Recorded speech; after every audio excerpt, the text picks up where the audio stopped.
Ito na nga po mga kababayan, nagpahayag po si Kong Dante Marcoleta ng pagsuporta kay Atty. Zulaika Lopez at kay Vice President Sara Duterte kanina at nagbigay siya ng panayam sa mga media nang siya ay matanong about sa umuugong na impeachment ni Vice President Sara Duterte at ano po ang kanyang sabi?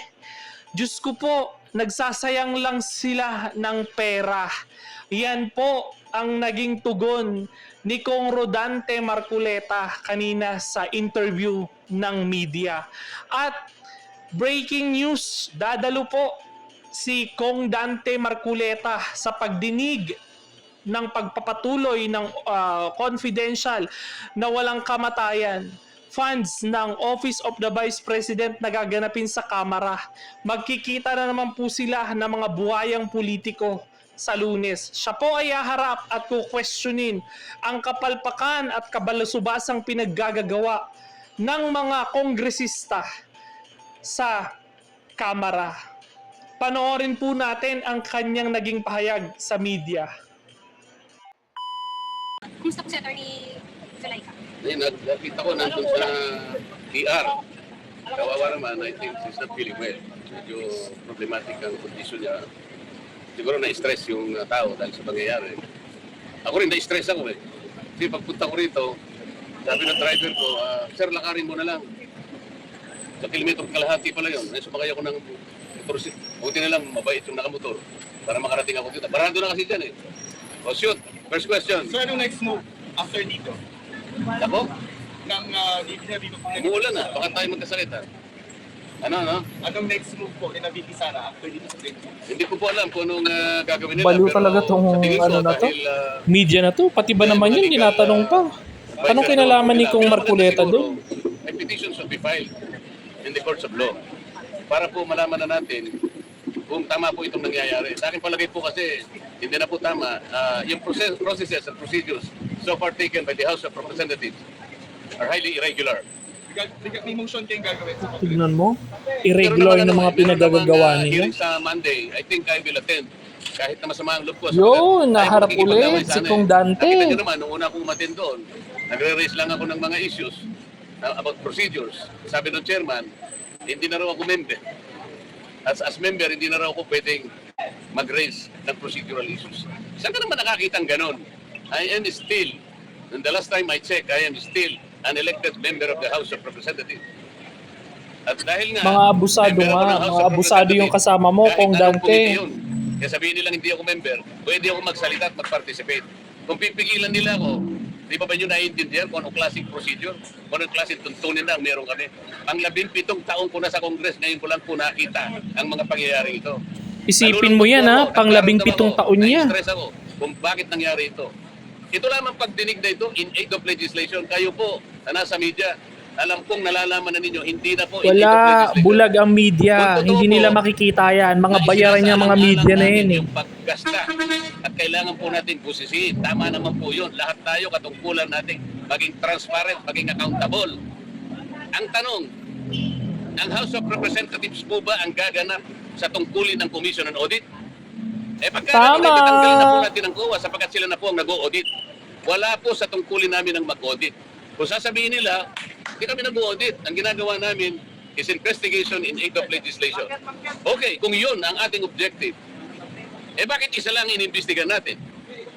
Ilang opisina ba ang merong confidential fund sa palagay nyo? May idea ba kayo? NGAs na lang, National Government Agencies. Ilan ba karami ang National Government Agencies? Palagay mo na lang 500. OMG, At ang dami kalahati palang may nun, binigyan ng confidential 250 funds. LGU, sila ng LGUs. Mga mayors and gobernador. Palagay mo lang 1,000, kalahati nun 500. O di 750 na yun. Grabe, hindi lang pala OVP ang gumagamit ng confi funds. Kalahati na lang, 450. O palagay mo lang 1,000 na lang ang nabigyan na ahensya ng gobyerno. Bakit? Bakit Office of the Vice President lang? Saludo talaga kami sa iyo, Kong Dante, sa paninindigan mo at pagtindig sa tama. Office of the Vice President at saka yung DepEd na kung saan ay naglingkod siya bilang secretary. Paano po yung iba? In aid of legislation po ba ito? o in aid of persecution. In Kaya yun aid ang of magkukulot eh. Ang linaw po persecution. nito eh. Hindi na po tayo dapat gumamit ng calculator eh. Wala na pong computer na. Hindi niyo pa kaya i-memorize ito. Why are we isolating the office of the Vice President? Kung confidential fund. Ano po ba yung Commission on Audit?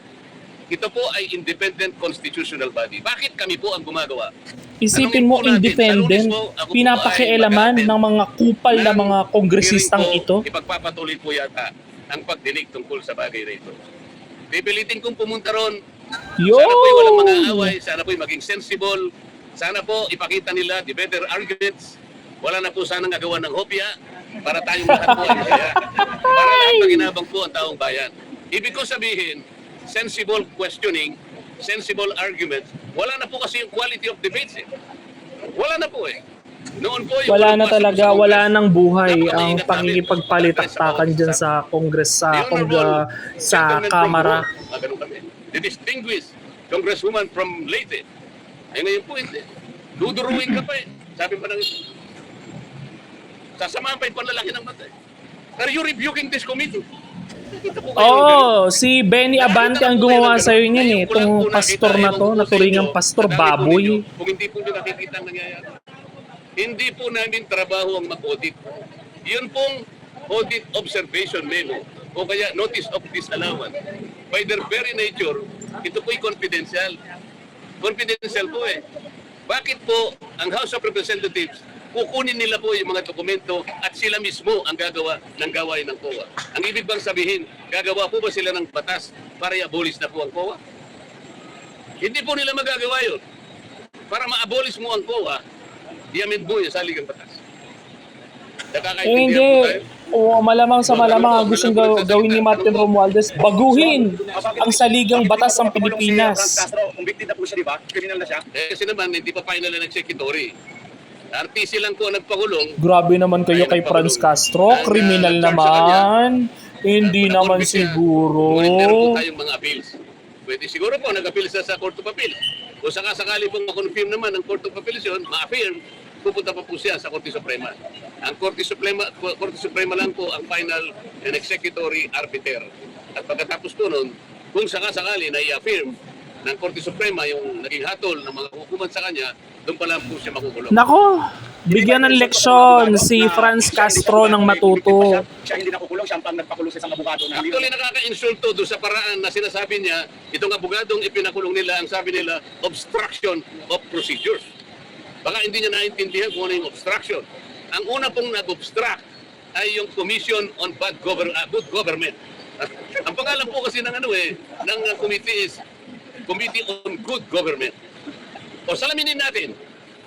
Sabi po nila, sinight for contempt nila yung staff ng OPP sapagkat di umano siya ay nag-obstruct ng procedures and processes of the court. Grabe talaga. Sino No? po Grabe ang ang paglalapastangan kauna-unahang ng mga kongresistang ito. Yung Committee on Bad Government. Hindi po niya trabaho yun eh. Hindi niya dapat panghimasukan. Babayaan mo muna ang COA na gawin niya ang kanyang trabaho. Hindi po eh. Sabi niya, oy COA, dalhin mo nga rito yung inyong mga pinagpapatayan dyan.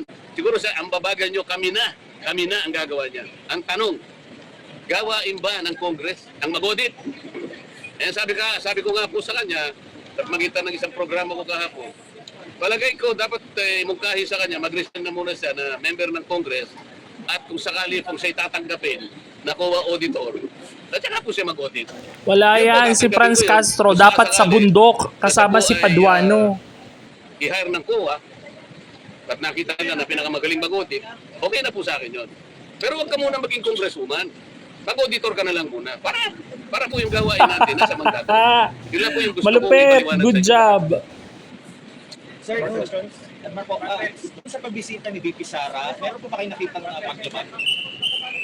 Doon sa... Saan pagbisita? pagbisita ni VP Sara kay Laika doon sa house ko. Yung pagstay niya doon sa opisina ng kanyang kapatid. Wala akong makitang paglab doon sapagkat kung kami nga, pwedeng matulog sa opisina na. Ako, pwede akong matulog sa opisina ko kung sakaling alanganin na may pagkakataon kasing hindi na ako makawin. Masyadong sigido na yung panahon. Doon na lang muna ako sa aking opisina. Ngayon, kung ka, binisita ng pangalawang Pangulo ang kanyang staff na nakakulong. Alam mo, galing Pilipino yun eh. Staff niya yun eh.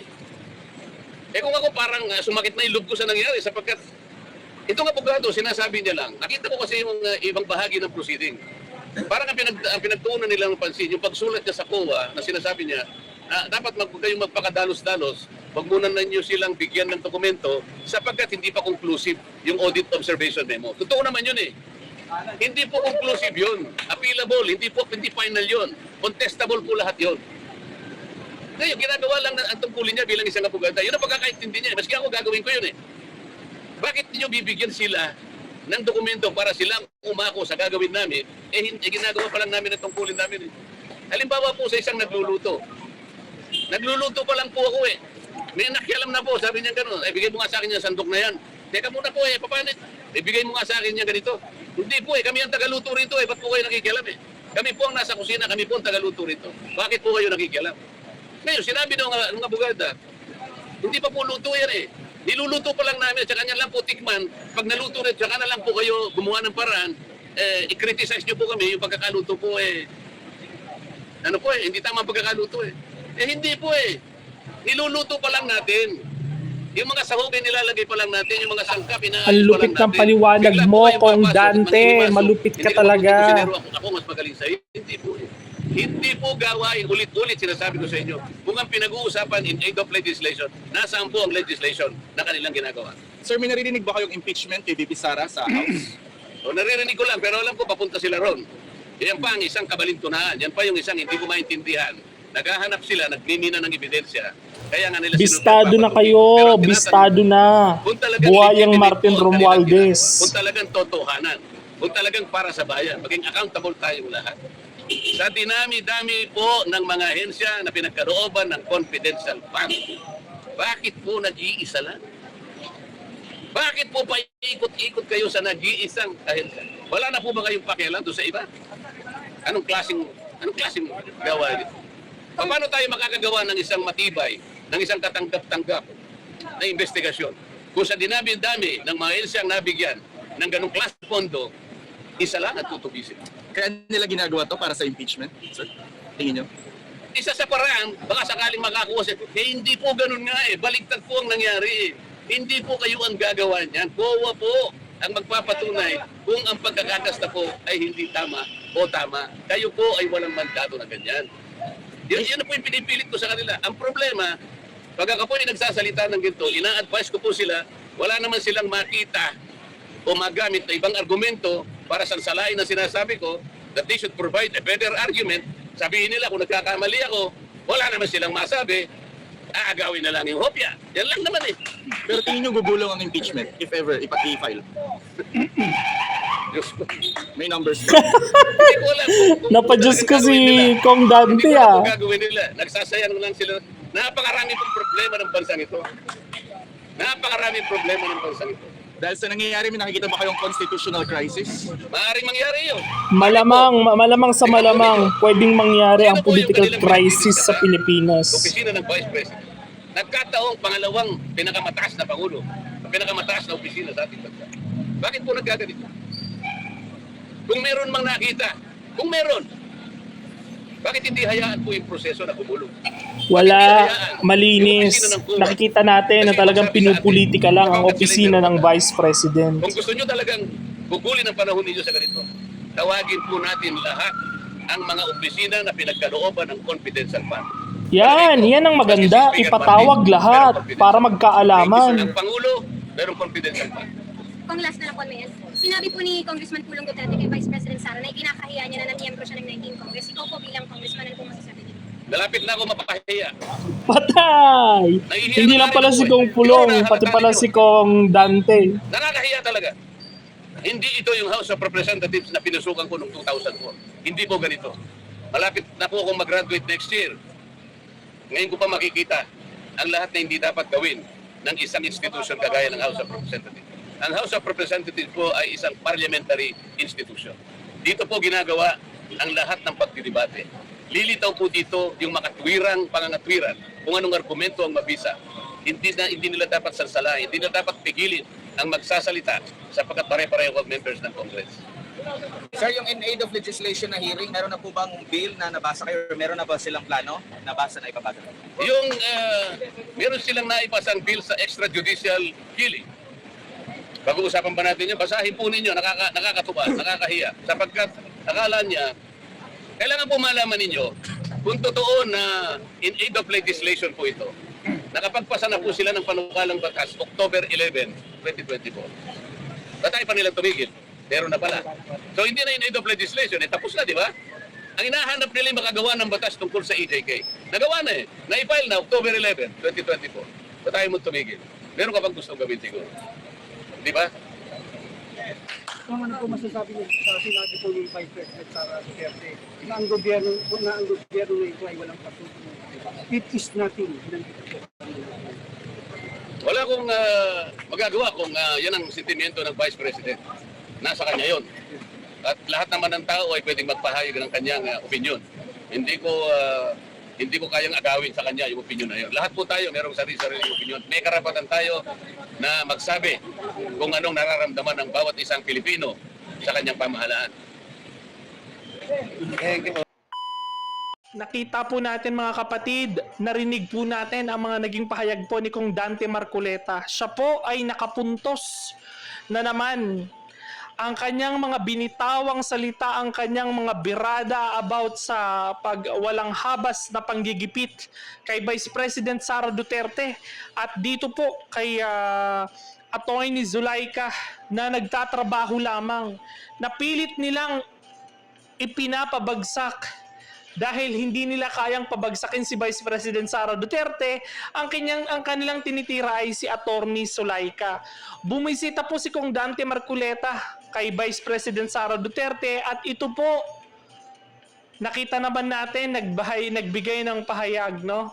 At lahat po ng binitawan niyang mga salita ay tama, may batayan at may basehan. Kilala po natin si Kong Dante Marcoleta na pag ito ay nagbitaw ng salita sa harap ng media, ito po ay naninindigan palagi sa tama at naninindigan sa batas. Dahil si Kong Dante Marcoleta po, ang pinakaayaw nito sa lahat ay ang paglabag at nilalabag ang saligang batas ng Pilipinas. Yan po ang pinakaayaw ni Kong Dante Marcoleta. Kaya naninindigan siya kanina na siya po ay dadalo sa Lunes para harapin na naman ang mga buayang politiko na ito na gagawing pagdinig sa Lunes nang walang kamatayang confidential funds at budgets ng opisina ng Vice President na gaganapin sa House of Representatives.